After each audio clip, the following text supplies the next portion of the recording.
one of the old adages I learned when I was learning how to ride a motorcycle is there's two kinds of riders, right? Yes, there are. Those that have dropped the bike or those that are about to drop the bike, Exactly. right? Or get hit or whatever, right? Yep. And it's very true. It's just it's a law of averages. It's just the time function. It will eventually happen. 100% certainty there's going to be something that happens, and configuration management allows you to get in front of that. It helps you when things go wrong.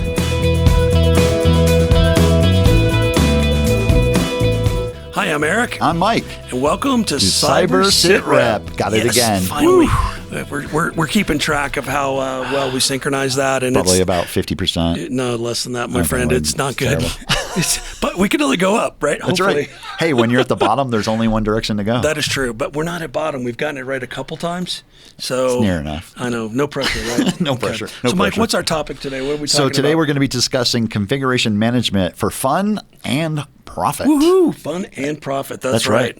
And so, everybody, this is, once again, if you caught our other Sitrep talking about maintenance, here at Cyber Sitrep, we consider maintenance, configuration management, and hardening all part of this triad. The wonderful triad. Exactly. And it's not the CII triad, right? Right. Confidentiality, integrity, availability. It's a different triad. We're cyber. We love triads. We love triads. Something about the number 3, right? But in your organization, for your ops that you're doing, your daily ops, we consider this the trinity, right? This is the triad you need to do because they're all interrelated. They're tightly coupled. And a lot of the tools that we use for one, we use for all 3. That's right. Right? So when you make that investment of time and money to purchase a tool to support this, it'll support all 3 of those efforts if you choose properly, right? That's right. No pressure. No pressure on No you. pressure to choose wisely.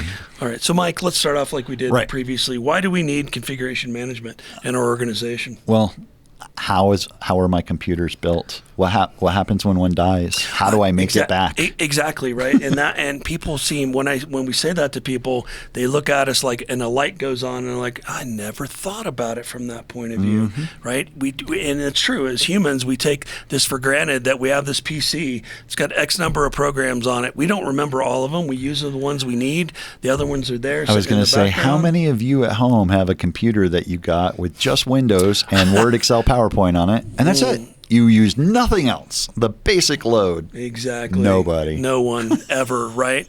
And so, Mike, to your point, what would happen if that system you're using every day gets stolen or for a maintenance sit rep, you have a fan die and it screams like a banshee. a diseased banshee or bird, or the battery goes out on it. And the point is you don't have that system anymore. That's right. How long would it take you to rebuild or reacquire a system with everything on it exactly as it was for your environment, right? That's right. And when we ask our customers, Mike, a lot of them, especially the ones that don't have formal CM, configuration management in place, it's pretty brutal. Yeah. Some people say a week, some people say 2 weeks, and then I've had clients say, well, they ship it back to the manufacturer or their ISP to get it rebuilt for them. Exactly. So. And you're like, okay, what's that turnaround time, Right. right? So, I mean, think about that in your organization. How long can you live without that asset before things start to get pretty gnarly, right? Where you can't do business, and hopefully you have a couple spares, but you may not. Right? That's right. Or, your system may be so unique and uniquely configured that, trying to recreate it from scratch is even if you run quite down the to the task. retail store and have to buy one off the shelf. Absolutely. Again, what software was on the one that died? Right. And if you're relying on the person who had the computer to go, I think I had some finance software. Yeah, memory is a pretty and then frail thing, right? I think I downloaded this software. Exactly. But I don't remember. I could have swore I had that on there, Mike, but how do you know, right? And so the point here is all this fear, uncertainty, and doubt that we can avoid by having configuration management in our environment. Right? Knowledge is power. Absolutely. And especially from a security perspective, it's critical that we know how we configured that system to harden it, to make it more resilient, right? They shouldn't be guessing that they had some software. No. We should know what software. No, exactly, right? And that's why we have to have configuration management. Right. It helps us do that. And the other thing, too, we talk about fun and profit. The fun angle here is by having effective configuration management in our environment, it frees you up time-wise. So Yes. you have a little bit more time for fun. Go have a beer, go play a round of golf, whatever. instead of trying to, mind read your customer to figure out how to configure their system and do it manually, and right? working the overtime to get it fixed. Exactly, which impacts profit, right? Yep. Because now you're burning overtime and your company's not happy with you. So trust us when we say you got to have configuration management. It is. If It's you very don't, important. you're this far away from having a really bad day. So.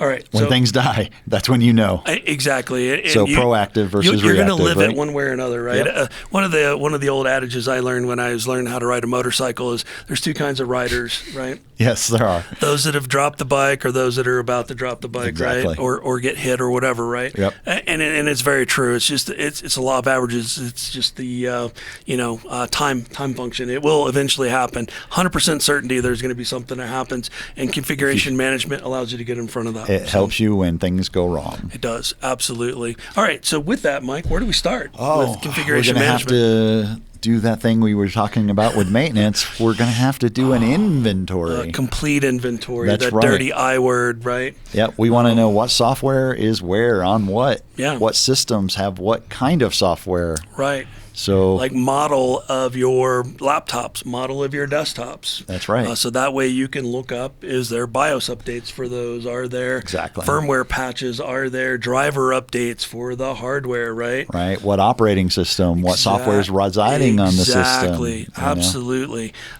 So we've got to have that in the inventory. And we already talked about this in a previous Sitrep when we talk about maintenance.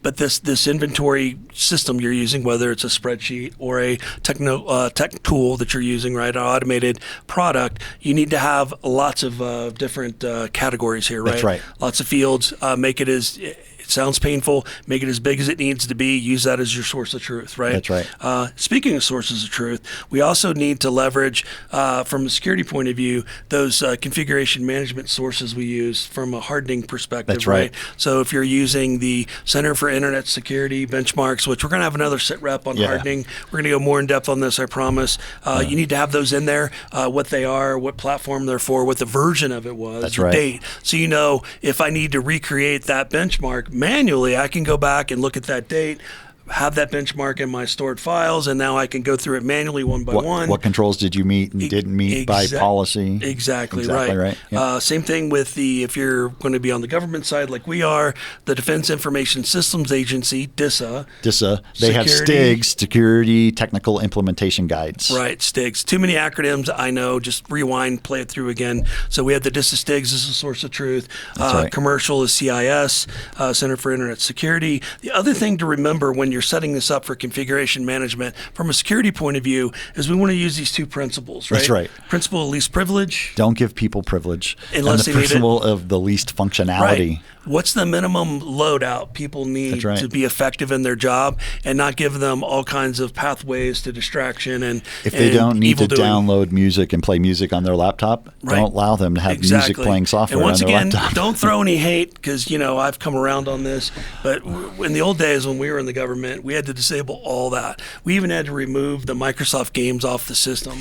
So how hard is that, man? You can't even play solitaire. Minesweeper was going to bring down the American government. It was. We had to remove it. It's a thing. It was dangerous. So we're a little bit dated in that. But the point is, I hear the younger listeners going, Minesweeper? Yeah, What? Look it up. It's actually a fun game. It's kind of fun. And you get pretty good at it pretty quick. So check that out. But at least entertain, least function, least privilege. That's right. And this is where you're going to bounce this against your executive leadership to make sure that, you're not upsetting. We still need to meet the business functionality, but do. we got to be able to lock it down to the extent possible. And so it's a balance. It's funny you say that, Mike. One of my mentors a long time ago said the instant security becomes visible that you failed, right? Right. In your application. And so you need to do this stuff quietly that makes sense but doesn't upset the apple cart. That's right. And, get your coworkers standing outside your office ready to club you, right? So we don't want that. My Netflix stopped working on my computer. Oh, wow. Yeah, ooh, you just triggered me, man. I'm like, no way, man. I have a client that has Netflix on their corporate system. Well, they did, but then we convinced them to move it to the personal iPads and phones Perfect. on a guest Wi-Fi. See, perfect. See, there you go. And you kept them happy. You reduced your threat surface area, right. which that's the whole point of least privilege and least function, right? It's a manufacturing company who wanted to know that, their employees on break could relax and I get that. catch Absolutely. That's some really stuff. cool. It's a pretty progressive company. And I just said, but Yeah, but exactly. But that's the point, right? You find that balance, like you talked about, right? Of on corporate systems, we have to do this, and for different systems that are BYOD, we may do that, right? Exactly right. And realize that least privilege, least function. All this is a learned perspective. It's not something you're probably going to pick up overnight, but keep working at it, right? Keep chipping at your executive leadership.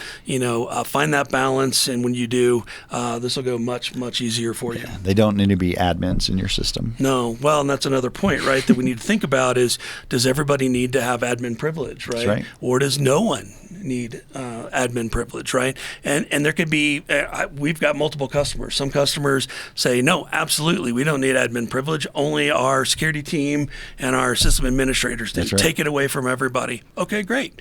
And in other organizations, the exact opposite because of what they do. Think an engineering company that does a lot of development. Engineers always want admin. And talk about being outside your door with a sharp object, right? You take away their admin privilege, you're dead meat. They're like, I'm trying to run this program that's Right. going to save the earth. And you're like, well, yeah, but you can't do that as admin. Exactly. So realize your audience, and like I said, it's learned, right? But balance it. All right. So we've got that kind of set up in our inventory. And Mike, you already mentioned this, but we need to develop a CM baseline, a configuration management baseline for either each device or class of devices. And so some examples that come to mind are our network, routers, printers, switches, things like that. We can count, those are pretty much as a class. If you got a network attached storage, right?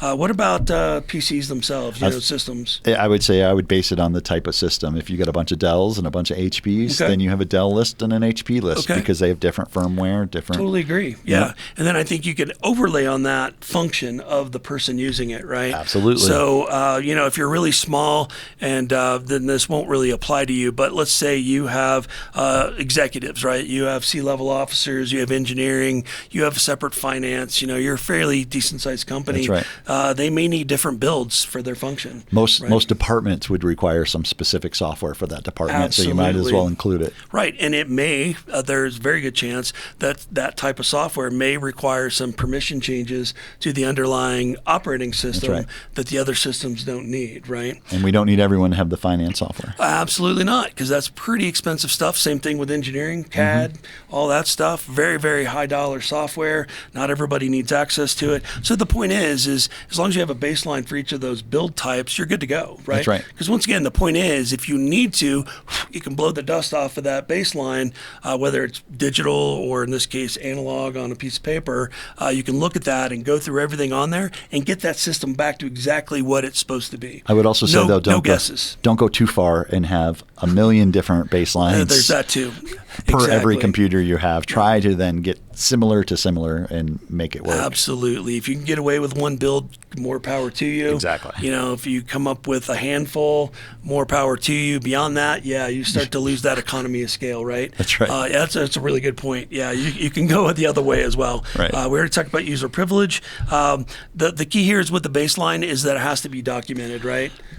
If you don't write it down, did it really happen? Exactly, right? Because tech can and does fail, right? That's right. So, it's okay to have, in our organization, we have a spreadsheet that has everything we've done, but then we tie that to a piece of documentation that they're a unit, right? So for an executive build, I pull the spreadsheet for executive build and the baseline for that, and that walks me through everything I need, right? Exactly. Now, that's a hard way to do it. There's easier ways to do this, right? Oh, we used to use the old Ghost method and have Ghost? and have everything on a absolutely. DVD then. Now we're really dating ourselves, talking about Norton terrible. Ghost, right? It's terrible. And I said Norton, it's Symantec. It's Ghost, Symantec right? now, yeah. So you've got a couple of cloning software, right, where you build that gold image on a known system. But and that used to not be so portable, but it is today. So that's definitely a method, right? We call that gold image that you build so you can get anybody back to a known state like that. Yep. That's awesome. We also have remote management and monitoring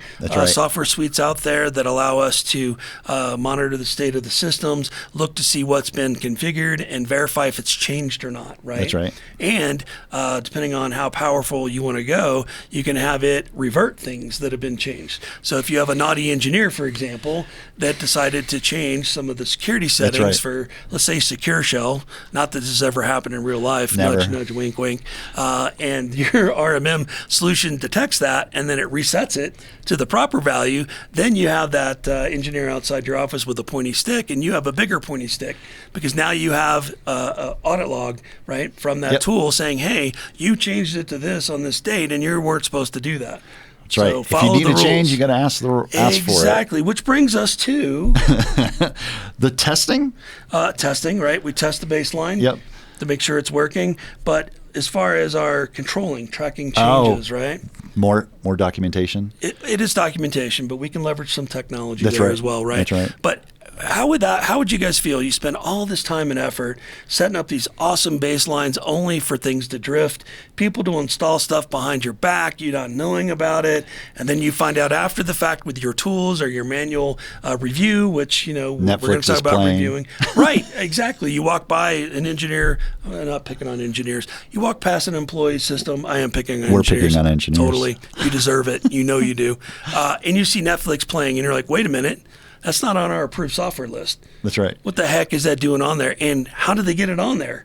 Right? That's a bad day. So to avoid that, we need to control, right? That change management process or configuration management process. And we do that with a configuration management board, CCB. or configuration control board, some kind of formal mechanism. And once again, I know you guys are saying, you guys are just talking about all this documentation, paperwork, and manual processes. That's just boring, right? Very. Sorry, I hate to tell you, but you need to do it in some way, shape, or fashion. That's right. Now, you know, some organizations are very disciplined, and they do it on a monthly basis or a weekly basis. In fact, one of my large customers does it weekly. It's a lot of effort, and it's impressive. It's like a 2-hour meeting, and it just makes me tired watching them. Right? That's right. To other organizations, do it on demand, right? Because they're small. Things never change. When somebody needs something, they will hold an ad hoc configuration control board, make sure that, you know, it's been vetted by security and by executive leadership, that there's no gotchas there, right? That what you're installing hasn't been compromised 20 times in the last 2 years, right? Because of the type of where it's from, things like that, right? Those are all things you need to look at in your configuration control, and then you give it the stamp of approval, you put it on there, you add it to that baseline as an approved piece of software, and move on. It also leverages some of that authority from senior leadership who says, yes, it's okay to do this. It's not just Eric and Mike saying, no Netflix. Exactly. It's just an executive who says, no Netflix. Exactly. So then they're not queuing up at your desk. They're queuing up at the executive's desk. And that doesn't go very well for the employee. So, all right. So once again, as we talked about in maintenance, right, we get this set up and maybe it's not optimal. That's all right. Fine-tune it as you need to, right? There's nothing that says you can't change the baseline, right, to match reality. Because once again, no battle plan survives contact with the enemy, right? Exactly. Not initial anyway. Not at all. It's all right. If you got an 80% solution, good on you, man. You did better than most people. Go back and tune for that 20%, right? Exactly. It's totally all right. And it's always better to do something than to do nothing. Absolutely. My son used to drive me nuts. He would do his homework, but he'd miss a few questions and he wouldn't turn it in. And I'm like, why didn't you turn it in? He's like, well, there were 10 questions and I did 8. Right. I'm like, that's an 80. Yeah. That's better than a 0. I don't know how you didn't learn math in all your years of school. This all or nothing thing, it's crazy, right? And the other, it brings up another point you're making is that this isn't a static thing. This isn't a do it once and, never leverage it again, never tune it. No, it's a living process, right? That's right. You only get out of it what you put into it. So do the effort, put in the time. Sounds like life. Exactly. And it's job security, right? Yep. If you can show the bosses that, hey, we started here and we've got it up to here and we still have this little bit to go, but I need your help from either, leadership commitment and or financial commitment to get there, right? That's right. But it's always signing off, never or. right? Because they're signing off that they've done this and they know they haven't done that. Exactly. And they know it's waiting. Exactly. Yep. So do it. You're there. I think we covered everything on there. Mike, would you like to close us out on this guy? I would say configuration management's important. It's with the documentation along with everything else. But if you don't have configuration management, you will lose control. That's kind of the bottom line, is your systems will be all different configurations on them, and that will be a nightmare to manage. So much harder to bring the beast back in the kennel, exactly. Right? Get it sorted, keep it up, and then you'll be moving fine. Yeah. So with that, I'd like to say we're coming to you from the Studio 809 Community Podcast Studio at The Next Us, which is a professional cooperative environment for small businesses here in downtown Colorado Springs, where we happen to live. So we're glad you showed up. Thank you, everybody. Yeah. And as always, hit that like button. Like, follow, and tell your friends. Yeah. Thanks, guys, gals. Until next time, take care.